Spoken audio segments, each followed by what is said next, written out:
Assalamualaikum warahmatullahi wabarakatuh. Kami dari kelompok 7. Di sini kami akan mempresentasikan mengenai problematika kemampuan pemecahan masalah. Sebelumnya, perkenalkan anggota kelompok kami terlebih dahulu. Kami dari kelompok 7 dengan anggota saya sendiri, Rita Aulia Rahmawati NIM 2019-35008. Saya Ananda Febrianti Putri NIM 2019-35021 dengan dosen pengampu kami Ibu Safitri Wana Buliandari. Di sini kami akan menyampaikan 4 subbab materi. Yang pertama mengenai pengertian kemampuan pemecahan masalah. Yang kedua indikator kemampuan pemecahan masalah. Yang ketiga soal kemampuan pemecahan masalah, dan yang terakhir permasalahan siswa dalam kemampuan pemecahan masalah. Yang pertama yaitu pengertian kemampuan pemecahan masalah.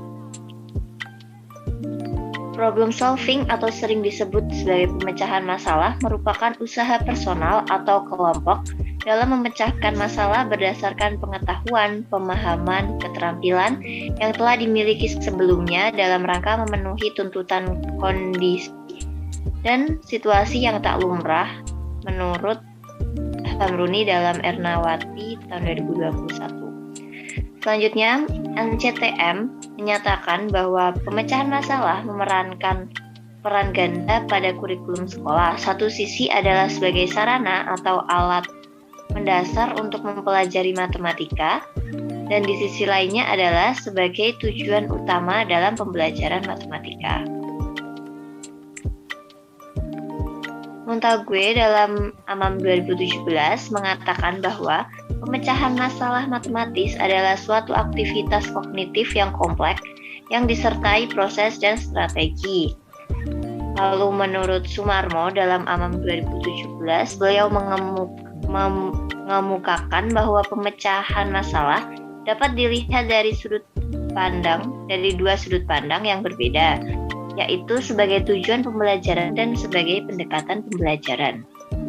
Selanjutnya, Surya dalam Amam 2017 mengemukakan bahwa kemampuan pemecahan masalah adalah kemampuan siswa untuk dapat memahami masalah melalui identifikasi unsur-unsur yang diketahui, ditanyakan, dan kecukupan unsur yang diperlukan, membuat atau menyusun strategi penyelesaian, dan mempresentasikan dengan simbol, gambar, grafik, tabel, diagram model, dan lain-lain.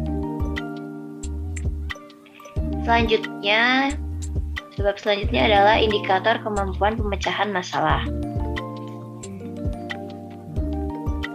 Sumarmo dan Hendriana Lestari dalam Amam 2017 mengemukakan indikator kemampuan penyelesaian masalah matematis adalah sebagai berikut.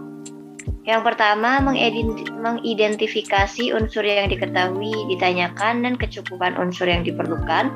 Yang kedua, merumuskan masalah matematis atau menyusun model matematis. Yang ketiga, menerapkan strategi untuk menyelesaikan masalah. Dan yang keempat, menjelaskan atau menginterpretasi hasil penyelesaian masalah. Menurut Polya, tim MK PBM tahun 2021, terdapat 4 langkah dalam pemecahan masalah, yaitu memahami masalah, merencanakan pemecahan, menyelesaikan masalah sesuai rencana, dan yang terakhir memeriksa kembali hasil yang diperoleh atau looking back. Dari situ dapat indikator kemampuan pemecahan masalah dapat disajikan dalam tabel berikut.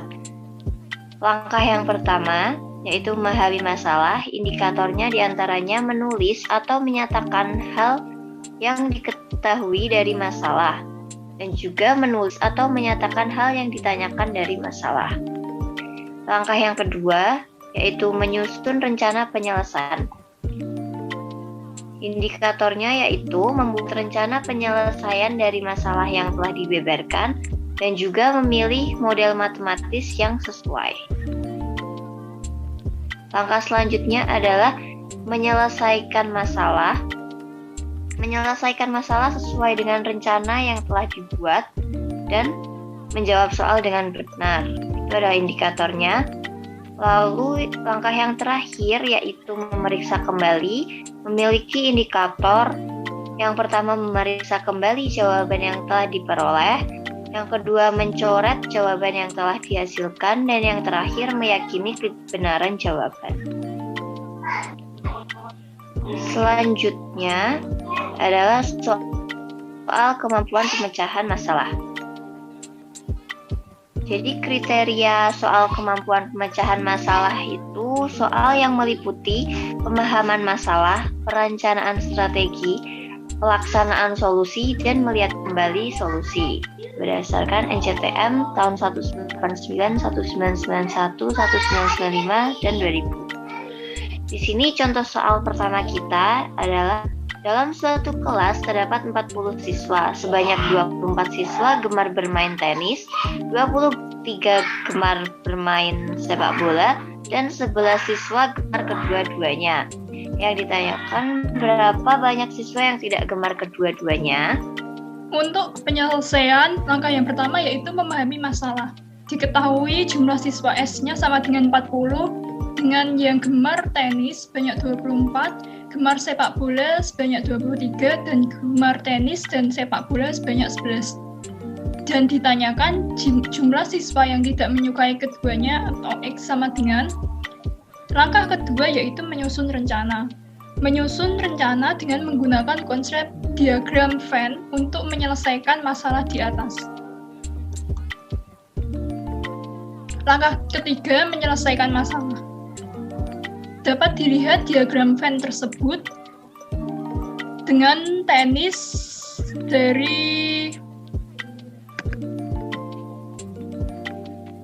langkah pertama yaitu dengan isikan terlebih dahulu irisannya yaitu 11, kemudian N tenis diisi dengan 24 dikurangi 11 sama dengan 13, N sepak bola diisi dengan 23 dikurangi 11 sama dengan 12, X atau ditulis di luar kurva, X sama dengan 40 dikurangi 13 ditambah 11 ditambah 12.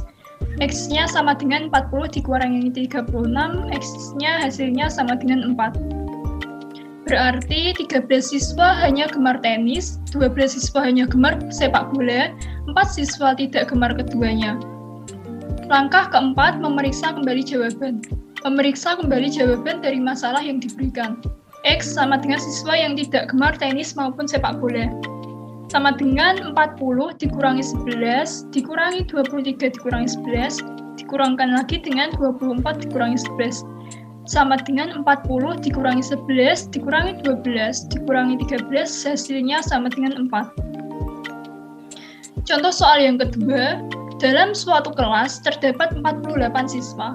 Ternyata 29 siswa gemar matematika, 27 siswa gemar fisika, dan 6 siswa tidak menggemari kedua pelajaran tersebut. Tentukan banyaknya siswa yang gemar matematika dan fisika. Penyelesaiannya adalah untuk langkah yang pertama yaitu memahami masalah. Diketahui jumlah siswanya S sama dengan 48, yang gemar matematika sebanyak 29 dan gemar fisika 27. Untuk yang tidak gemar keduanya terdapat 6. Ditanyakan jumlah siswa yang menyukai keduanya atau I. Untuk langkah yang kedua, menyusun rencana. Menyusun rencana dengan menggunakan konsep diagram Venn untuk menyelesaikan masalah di atas. Langkah yang ketiga, menyelesaikan masalah dengan menggunakan diagram Venn. Dapat dilihat untuk I sama dengan irisan yang menyukai matematika dan fisika. N matematika diisi dengan 29 dikurangi I. N fisika diisi dengan 27 dikurangkan dengan I. N tidak suka keduanya sama dengan 6 ditulis di luar kurva. 29 dikurangi I ditambah I ditambah 27 dikurangi I ditambah 6 sama dengan 48. 29 ditambah 27 ditambah 6 dikurangi I sama dengan 48. 62 dikurangi I sama dengan 48 dan dipindah ruaskan 62 dikurangi 48, hasil I-nya sama dengan 14. Jadi N matematikanya sama dengan 29 dikurangi I-nya tadi 14 sama dengan 15. Untuk N fisikanya 27 dikurangkan dengan I, hasil I tadi sama dengan 14, berarti 27 dikurangi dengan 14 sama dengan 13. Berarti 15 siswa hanya gemar matematika, 13 siswa hanya gemar fisika, dan 14 siswa gemar keduanya. Untuk langkah yang keempat, yaitu memeriksa kembali. Memeriksa kembali jawaban dari masalah yang diberikan. I sama dengan siswa yang gemar matematika dan fisika. Jadi X sama dengan 29 ditambah 27 ditambah 6 dikurangkan dengan total jumlahnya 48. Sama dengan 62 dikurangi 48, hasilnya sama dengan 14. Untuk poin yang keempat, yaitu tentang permasalahan siswa dalam kemampuan pemecahan masalah. Menurut Sugiman, Kusuma, dan Sabeder dalam AMAM 2017, berikut ini merupakan beberapa permasalahan dengan kemampuan pemecahan masalah matematis siswa di Indonesia.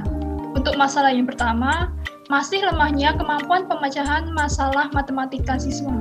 Salah satu ukuran dalam melihat kemampuan pemecahan masalah matematik adalah hasil tes PISA atau Program for International Student Assessment. Indonesia merupakan salah satu negara peserta PISA menurut Balitbank Depdiknas 2007. Distribusi kemampuan matematika siswa Indonesia dalam PISA 2003 adalah level 1 sebanyak 49,7% siswa, level 2 25,9%, level 3 15,5%, level 4 6,6%, dan level 5 sampai 6 2,3%. Untuk masalah yang kedua, persepsi yang beragam atau keliru terhadap apa yang disebut pemecahan masalah. Seringkali muncul pendapat bahwa pemecahan masalah matematis identik dengan menggunakan rumus matematika. Sebenarnya, soal-soal matematika yang ada di buku tidak seluruhnya adalah soal pemecahan masalah. Dalam buku pelajaran, banyak soal yang tujuannya adalah melatih keterampilan berhitung atau keterampilan menggunakan rumus. Secara mudah dikatakan bahwa tidak semua soal matematika merupakan soal pemecahan masalah matematik. Dan masalah yang ketiga, proses pembelajaran yang dapat membimbing dan melatih siswa agar mampu memecahkan masalah masih belum memperoleh porsi yang memadai. Berbagai temuan di lapangan mengindikasikan adanya kelemahan pelaksanaan pembelajaran matematika karena pembelajaran tersebut tidak mempersiapkan siswa dalam proses pemecahan masalah. Di antara temuan tersebut adalah pembelajaran matematika terbatas pada memberi bekal kepada siswa untuk menyelesaikan soal dalam tes menurut Armanto dalam AMAM 2017. Yang kedua, pembelajaran matematika terpisah dengan pengalaman sehari-hari menurut Soeharto dalam AMAM 2017. Yang ketiga, guru matematika mengajar dengan metode tradisional menurut Zulkardi dalam AMAM 2017. Yang keempat, siswa yang mampu memetik ilmu adalah siswa kelompok pandai menurut Sato dalam AMAM 2017. Dan yang terakhir, guru mengajar dimulai dengan definisi dan teorema. Sekian presentasi dari kelompok kami. Apabila ada kesalahan, mohon maaf. Wassalamualaikum warahmatullahi wabarakatuh.